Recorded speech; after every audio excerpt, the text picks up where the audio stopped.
कश्मीर की बात करते हैं और कश्मीर पर सियासत बहुत होती है। कश्मीरी जो लीडर होते हैं तमाम बयान देते हैं, प्रतिक्रिया पूरे देश से आती है, चाहे वो महबूबा मुफ्ती हो, चाहे वो डॉक्टर फारूक अब्दुल्ला हो, उमर अब्दुल्ला हो, सज्जाद लोन हो, बहुत से नेता हैं, बहुत से बयान हैं और बहुत सी चर्चाएं हैं। लेकिन ये तब नेता कहाँ थे? अहम सवाल ये है कि जब कश्मीरी पंडित को कश्मीर से निकाला गया। आज जम्मू में महबूबा मुफ्ती आती है और कहती है कि कश्मीरी पंडित को क्यों दोबारा केंद्र सरकार ने नहीं बसाया। कुछ सवाल केंद्र सरकार से भी करती हैं, लेकिन ये भी सवाल बनता है, कश्मीर के नेता वहाँ पर थे, डॉक्टर फारूक अब्दुल्ला वहीं थे, महबूबा मुफ्ती वहीं थी और साथ ही साथ जो स्वर्गीय मुफ्ती मोहम्मद सैयद भी उधर थे। जब कश्मीरी पंडित को बर्बरता कर कर कश्मीर से निकाला गया, उनके घरों से खदेड़ा गया और उसके बाद उन पर एक माइग्रेंट का तबका लग गया, एक नाम दे दिया कश्मीरी पंडित माइग्रेंट। जब उनका घर था फिर भी उनको पलायन करना पड़ा। लेकिन आज कुछ कश्मीरी पंडित मेरे साथ है। देश में जो स्थिति है लगातार जो है बद से बदतर बन रही है, अर्थव्यवस्था डगमगा रही है, लेकिन ये तमाम लोग एक मांग कर रहे हैं कि हमें जिस तरह से पीएम पैकेज में कुछ वादे किए गए थे, कुछ दावे किए गए थे, वो पूरे किए जाए, क्योंकि लगातार जो है जो आर्थिक स्थिति है वो काफ़ी ज़्यादा बुरी हो रही है। और साथ ही साथ आपको ये कह दें कि जब पीएम पैकेज की बात आती है तो सबसे बड़े देश के प्रधान ने अगर कोई वादा किया हो तो देश की जनता जो है कहीं ना कहीं उसको बिल्कुल संजीदगी से लेती है। नौकरी की बात कर रहे हैं और बेरोज़गारी बहुत बढ़ चुकी है, लेकिन इनके लिए ये आज की बात नहीं है। 2010 से काफ़ी ज़्यादा संघर्ष कर रहे हैं और 2010 से लेकर 2020 भी ख़त्म होने को आए, 10 साल इसी तरह धरने पर है। सर क्या लगता क्या है कि 10 साल हो चुके हैं, कितना लंबा संघर्ष और किस किस से मिले थे? मैं पहले तो मैं आपके माध्यम से अपने गवर्नर साहब तक की आपकी हमारी जो डिमांड पहुंचाना चाहता हूं कि हमारी डिमांड है क्या है। हमें आज इस कोविड काल में 60 दिन हो गए हैं पीसफुली प्रोटेस्ट करते हुए, क्योंकि हम सरकार की जो गाइडलाइंस है हम SOP को फॉलो कर रहे हैं। और यहाँ पर गैदरिंग में हमने आप देखी होगी हमने कम रखी हुई है, क्योंकि कोविड काल है। तो हम गवर्नर साहब से ये अपील करते हैं कि हमारी जो ये डिमांड है, हमारी डिमांड इतनी है कि हमारी 45 कैंडिडेट्स की जो लिस्ट है उसको जल्दी से जल्दी रिलीज़ किया जाए। और ये केस हमारा 2010 से चल रहा है, जबकि 2010 में हमारे जो हमने फॉर्म भरे थे और 2017 में हमने कोर्ट में केस किया था। तो केस में हमने कोर्ट ने इनको इम्प्लीमेंट ऑर्डर दिए हुए हैं कि इनका जो केस है वो जेन्युइन है और इनको आप इम्प्लीमेंट कीजिए।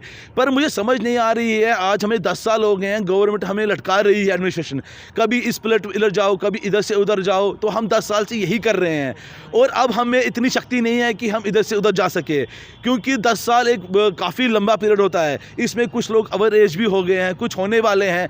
तो मुझे ये समझ नहीं आ रही है गवर्नमेंट हमारी जो डिमांड है ये 10 साल से क्यों नहीं पूरा कर रही है, और इसलिए हमें मजबूरन यहाँ पर आज प्रोटेस्ट करना पड़ रहा है 60 दिन से हम। और गवर्नर और अभी एडमिनिस्ट्रेशन की तरफ से कोई भी यहाँ पर हमारी सुध लेने नहीं आया है कि इनकी डिमांड है क्या नहीं है, इनके पास क्या कर रहे हैं इस कोविड काल में। तो मैं गवर्नर साहब से ये अपील करना चाहता हूं कि जो हमारी ये 45 कैंडिडेट्स की मात्र 45 कैंडिडेट्स है, इनकी लिस्ट को जल्दी से जल्दी रिलीज़ किया जाए। और ये जो केस था ये 198 के कैंडिडेट्स थे जो कि 2017 में उनका जो मतलब निकल गया था ऑर्डर, उसमें से हम ये 45 कैंडिडेट्स हैं जो लेफ्ट आउट कर दिए गए हैं। तो मुझे ये समझ नहीं आ रही है गवर्नमेंट ने हमको सड़कों पर बेघर करने के लिए क्यों छोड़ दिया, क्योंकि हम मेरिटोरियस है, हमारे पास मेरिट भी है, हम पढ़े लिखे भी हैं। तो मैं गवर्नर साहब से ये पूछना चाहता हूँ कि हमारे साथ ये नाइंसाफ़ी क्यों हो रही है। या तो हम कश्मीरी पंडित हैं, हम वोट बैंक हैं, वोट बैंक हमारे जब वोट चाहिए होता है तो कश्मीरी पंडित हैं, और बाकी चीज़ों के लिए कश्मीरी पंडित कहाँ हैं। अगर हम लड़ रहे हैं अपने हक के लिए लड़ रहे हैं, तो मैं गवर्नर साहब से अपील करना चाहता हूं कि जल्दी से जल्दी हमारा 145 कैंडिडेट्स का जो लिस्ट है वो जल्दी से जल्दी रिलीज किया जाए। भी आप लोगों की याद आई है, कहते हैं कि जम्मू कश्मीर की सियासत हम यही हमेशा दिखाते हैं, काफ़ी ज़्यादा पेचीदा है, काफ़ी ज़्यादा अलग है। जम्मू में अलग बयान होते हैं, कश्मीर में अलग होते हैं। जब जम्मू की धरती पर आते हैं कहते हैं कि कश्मीरी पंडित को अभी तक बसाया क्यों नहीं। मैं आपको एक चीज़ बता दूं, ये जितने भी हमारे जो लीडर्स हैं, चाहे बीजेपी को हों, चाहे कांग्रेस के हों, चाहे नेशनल कॉन्फ्रेंस के कोई भी हो, ये खाली हमें यूज़ कर रहे हैं। कश्मीरी पंडित को आज तक जो 30 साल से हम जब माइग्रेंट हुए थे श्रीनगर से, तब से अभी तक हमें यूज़ ही किया जा रहा है और कुछ नहीं है। खाली हमें आश्वासन दे रहे हैं कि आपके लिए ये करेंगे, आपके लिए वो करेंगे, पर वो ग्राउंड लेवल पे कहीं भी इम्प्लीमेंट नहीं हो रहा है, वो ज़ीरो है। और ये गवर्नमेंट का एक फेलियर है, जो कि जो कश्मीरी पंडित अपना तन मन धन, जिन्होंने टेंटों में पढ़ाई की है, सांप बिच्छुओं में हमने पढ़ा है, और अभी हम इस मुकाम पे हैं कि हम अपना रोज़गार कर सकते हैं, मगर गवर्नमेंट हमें बिल्कुल नाइंसाफ़ हमें हमारे साथ नाइंसाफ़ी कर रही है, खाली वादे कर रही है कश्मीर पंडित को श्रीनगर में बसाएंगे। मुझे ये समझ नहीं आ रहा है, अगर 45 कैंडिडेट, हम 45 कैंडिडेट्स नहीं हैं, 45 फैमिलीज़ हैं, अगर हमें अभी ये श्रीनगर में बसा नहीं पा रहे हैं तो 2 लाख 3 लाख कश्मीरियों को खाक बसाएंगे, कैसे बसाएंगे? तो मैं अपने गवर्नर साहब से यही पूछना चाहता हूँ कि आप जो वादे कर रहे हैं कश्मीर पंडित को बसाएंगे, कश्मीर पंडित को रोज़गार देंगे, वो सब झूठ है और ये कहीं भी इम्प्लीमेंट नहीं हो रहा है, इसी भी ग्राउंड लेवल पे। अगर होता तो हम ये आज 60 दिन से हम आज धरने पे नहीं होते, हम भी खुशी खुशी घर में बैठे होते, ठीक है। और हमने माननीय गवर्नर साहब को हमने 2 सितंबर को फाइल भी दी थी और उन्होंने कहा था कि हम आपका 15 दिन में जो आपका जो ये केस है 45 का, ये हम कर देंगे, और जो कि जेन्युइन है और इनको करना चाहिए था। पर आज 2 महीने हो गए हैं, 2.5 महीने होने वाले हैं, उनका आश्वासन की जगह ही है। तो वो तो हमें पूछने भी नहीं आए हैं कि आपकी डिमांड क्या है, क्या नहीं है, कैसे आप यहाँ सर्वाइव कर रहे हैं। तो मैं गवर्नर साहब से यही अपील करना चाहता हूँ, बार बार यही अपील करना चाहता हूँ अपनी एडमिनिस्ट्रेशन से कि हमारी 45 कैंडिडेट्स की जो लिस्ट है उसको जल्दी से जल्द, जितनी जल्दी हो सके उसको रिलीज़ किया जाए, वरना हमारा प्रोटेस्ट ये उग्र हो जाएगा और चलता रहेगा जब तक हमारा ये 45 कैंडिडेट्स का लिस्ट है जो निकलता नहीं है। मैम, प्रधानमंत्री समय समय पर ये कहते रहे कि बेटी पढ़ाओ बेटी बचाओ, और हमेशा कश्मीरी पंडित्स की चर्चा यहाँ उनका जिक्र जो है प्रधानमंत्री की ज़ुबान पर हर चुनावी रैली में रहता है। जम्मू में भी आए थे तो काफ़ी ज़्यादा बातें की गई थी, लेकिन अभी तक पढ़ तो आपने लिया लेकिन रोज़गार नहीं मिला। कश्मीरी पंडितों को देखो ना, हर जगह यूज़ किया जाता है।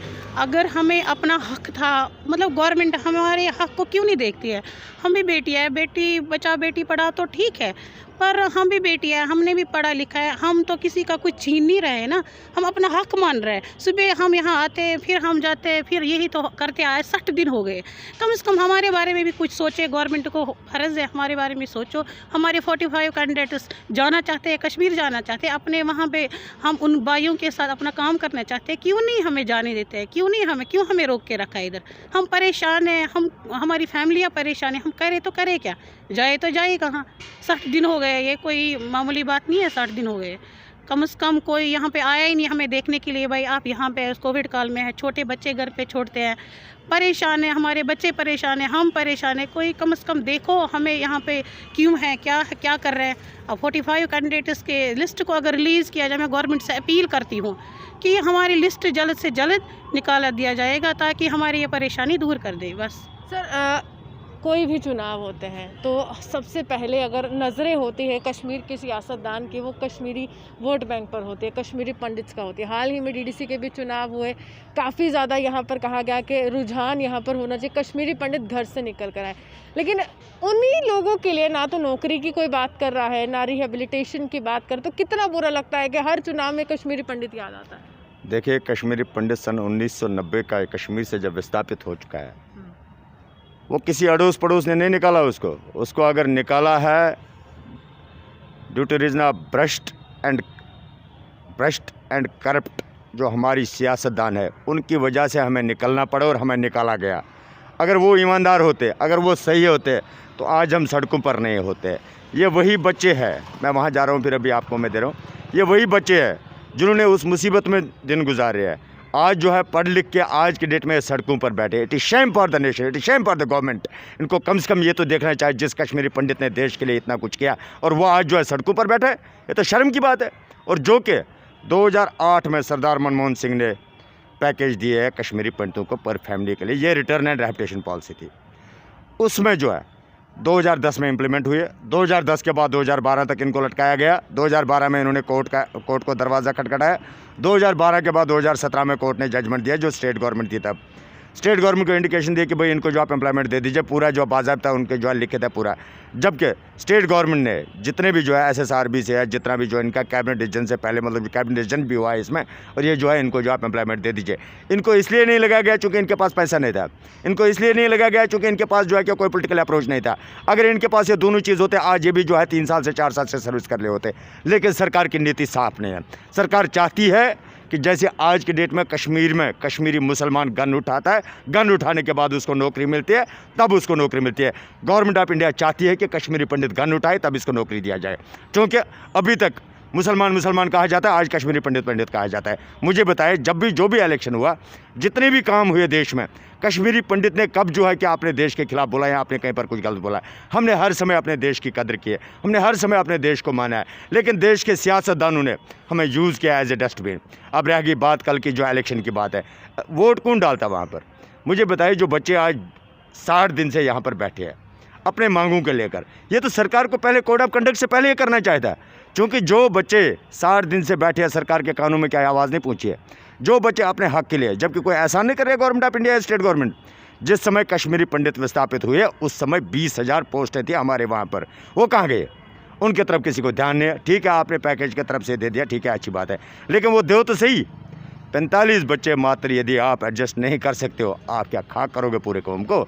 अब आगे बात यह है इलेक्शन की बात, वोट कौन डालता वहाँ पर? जिन बच्चों को वोट डालना था वो यहाँ बैठे थे, वो अपने इंसाफ की गुहार लगा रहे थे।